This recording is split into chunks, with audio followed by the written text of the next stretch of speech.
Hey guys, welcome back to Movie Phantom's horror review.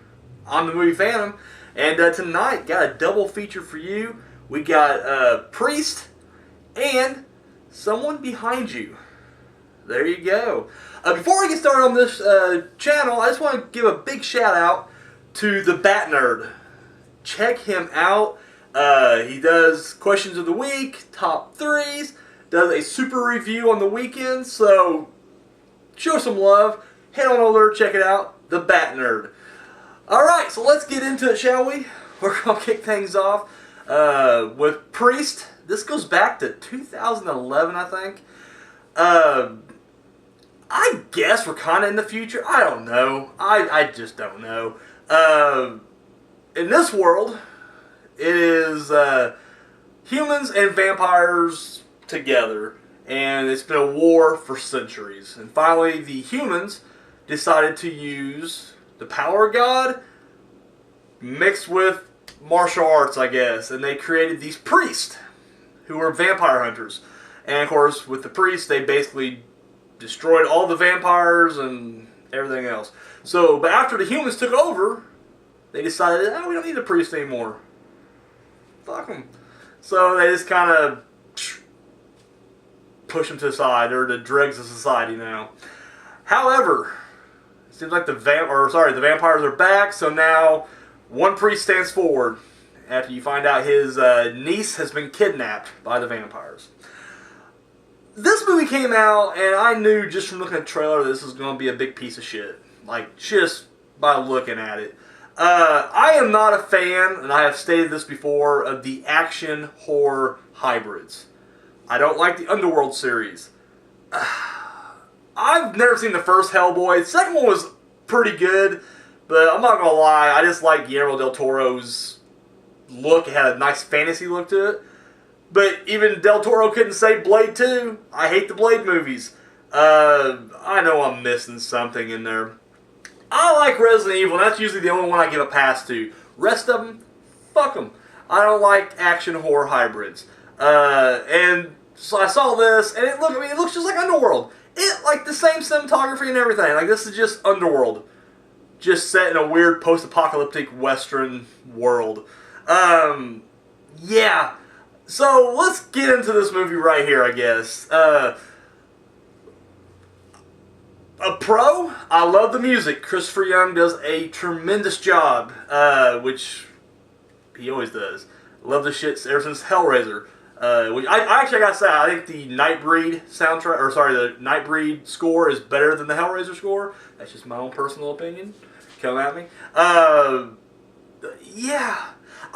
I will say this movie didn't quite feel boring. I'm not gonna lie, it didn't make a lot of sense. It just seemed like the plot was kind of jumping all over the place, and we were just kind of randomly going different places or whatnot. I never felt bored watching this movie, but at the same time, I wasn't super into it, if that makes sense. The vampires look just like the Lickers from Resident Evil. They're just creatures with no eyes and long tongues, and they snarl, and they're not even there. They're just CGI, so... And the CGI is not good in this at all. So somehow, and I guess the priests, they have special powers. They never explain why they have special powers. I guess Jesus just touched them, but they can kind of do things that alter reality. It's like The Matrix or the movie Wanted. Remember they curved the bullet and shit? So I guess we're in that kind of world. They don't explain how the priests have their powers. They don't really go into details of like what happens. Like, you know, these ain't regular vampires like we're used to in other movies where, you know, you get bitten by a vampire, you become a vampire. Here it's like if they bite the humans, I guess they just become... They had a weird name for them, because, you know, they're trying to create their own mythology. But they didn't seem like they had any vampiric tendencies. I mean, I think they got pale, and that was it. They could still go out in the sun. Like, it didn't really explain. However, I guess if a priest gets bitten, it's just craziness, because you have Carl Urban, who is, apparently he's just called Black Hat. Like, that was the name they gave him in the credits. I don't remember them actually saying his name throughout the movie. But Black Hat apparently is a strong motherfucker, because he's a priest and a vampire, I guess. Yeah, and I'm just not a big Carl Urban fan. Carl Urban's one of those guys, like, he was in Lord of the Rings, and I'm just like, yay, and then everything else he's done has just been garbage. He just seems like, I don't know. I just don't think he's that good of an actor, and the movies he does are usually just shit. And here, he kind of comes off like a second-rate Hugh Jackman. In fact, even with the black hat, he kind of reminds me of Van Helsing. And I'm just thinking to myself, like, did they try to get Van Helsing to do this? Like, or like, hey, Hugh, you want to do this movie? And he's like, nah, I'd rather do a shitty X-Men movie. And then they're like, oh, okay, shit, get Carl Urban, I guess. We'll get him on the cheap. Yeah, I don't know where else to go with this. Has Maggie Q, I really like her. But the story itself is just, I don't know, it's just all over the place. I don't know. I was not a fan. I tried. I literally did try. It wasn't the worst thing I ever saw, but it wasn't the best thing either. I will give them props. I like the final showdown on the train, but it was like in broad daylight through a desert. It kind of reminded me of Resident Evil Extinction, actually. Just how it kind of like, took it from like being a dark, scary, gothic area, and it's just like, daytime, bright daytime. Look at these guys fight. It is a little ridiculous. I won't get into it. It's a newer movie. I won't. But like I said, it's just they definitely set it up for a sequel, which I hope never happens. This is based on a Korean comic book. I don't know if it's like still ongoing or if it was just like a one-shot deal or what the deal is. Either way, though, they definitely like left it open. Like, there could be more hives or whatever. We need this priest. We're gonna need this priest to help save us. The priest. I don't know. Yeah, it's not a. I don't want to sit there on. I guess I'm coming off very negative with this because it wasn't the worst thing I ever saw. It just, I don't know. The more I dwell on it, the more I'm like, there ain't a whole lot great to recommend with this. I'm gonna say if you're a fan of movies like, Blade and Underworld and shit like that, you'll love this. You'll fucking cream your panties and be like, this is the best thing I ever saw. Priest doing kung fu, yeah. Vampire, CGI vampires, yeah. You'll love it. You'll love it. I, on the other hand, it wasn't the best. That's all I'm gonna say. I'm moving on.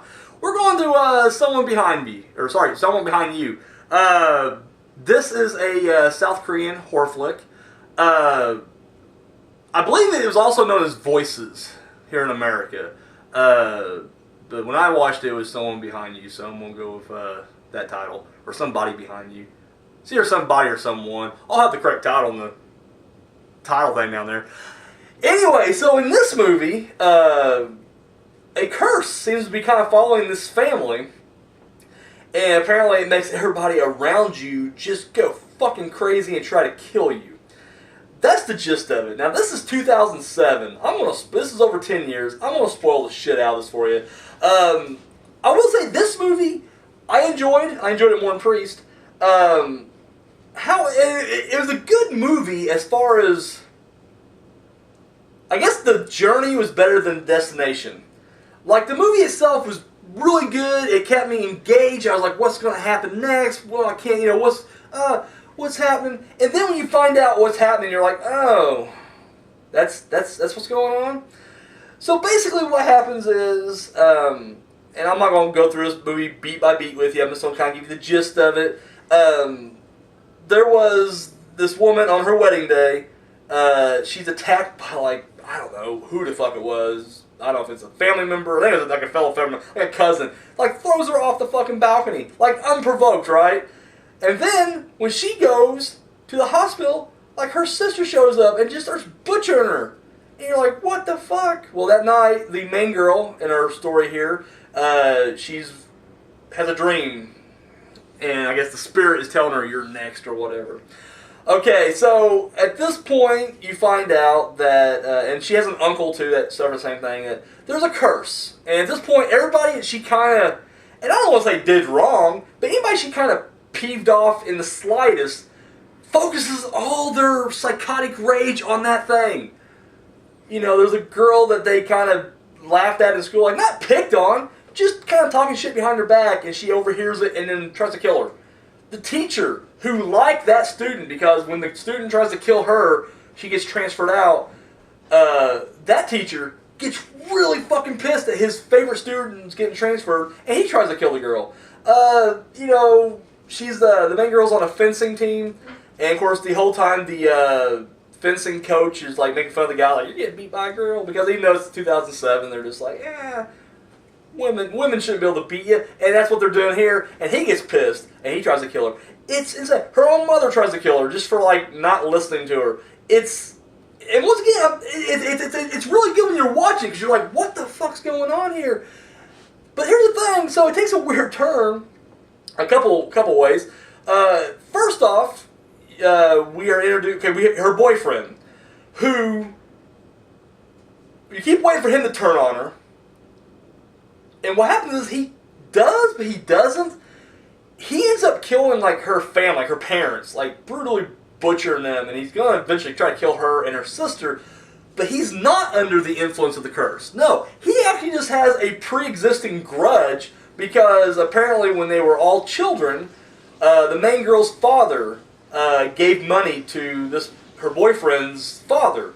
Because, they were poor and struggling, they were kind of begging for money, and when they gave him the money, the dad flips out, he ends up just straight up killing his wife, and then himself, and then of course leaves the kid orphan, and he's just like, oh, well, I blame that bitch. So he decides he's going to take his revenge out on him, and of course that's what he tries to do, he tries to kill him. But once again, independently of the curse. The other thing is, so she meets this mysterious guy early on, and I don't know why, and I'm not going to be like, I saw it coming, because I didn't, but I did. Like, as she's talking to this guy, he's like the only one that's like kind of knows what's going on, right? Like, he kind of shows up like, you can't trust anybody, you can't trust yourself even, if you listen to me, you will make it through this. And I just noticed like no one else is talking to him, and I was just like, that motherfucker ain't there, or he's like a figment of her imagination, or whatever, he's a ghost or something. And sure enough, that's what it is. But you find out he's the demon. He's this demon. And the thing is, he's actually, like, he tricks her. And it makes you think, like, maybe there's a chance she can survive, but it's not. Like, in her mind, people are trying to attack her, and in reality, she's the one attacking them. And then he justifies it by saying, well, listen, I didn't say you had to kill him. I just gave you the tools to do so. And it's like, no, you fucking brainwashed her into thinking that she's being attacked. Of course she's going to defend herself. But once again, it wasn't self-defense. Every time, it was straight up, she fucking brutally murdered people, thinking they were... It's a weird twist that comes out of fucking nowhere, and you're like, what? That's it. That's the twist. And you're like, I guess. Yeah, once again, I liked it. This isn't the best Asian horror film I've seen, but it has, the Asian horror cliches, I guess, or the feel, the vibe. If you're a fan of Asian horror, I'd recommend it. But once again, the twist is just a little lackluster. But once again, I think this is one of those, it's about the journey, not the destinations. It's a good movie. It has decent jump scares. It's just when you get to the end, you're just kind of like, eh. So yeah, there it is right there. That's Priest and someone behind you, or somebody behind you, something behind. I should have said Voices. I should have just used the American title, Voices. It's Voices. Either way, I'm going to say if either subgenre of horror intrigues you or you're a fan of it, whether it's the action horror hybrid of Priest or the South Korean Asian flair of Voices, check them out. Check them out. Definitely worth a watch if you're a fan. If you're not, or you're going kind of into it, I can't say I'm giving a huge recommendation to either, but, it is what it is. It is what it is. That's the thing. So, that's all I got. Guys, thank you so much for tuning in. Yeah, I'll probably be back within a week or so. I'm going to be doing a massive DVD update video. It's like, if my drug of choice was DVDs, I'd be in rehab by now. Like, seriously, it's ridiculous. Like, I don't know. But we'll probably break it up into 3 separate videos. So, yeah, tune in for that. That's all I got, guys. Thank you so much for watching, and hey, till next time.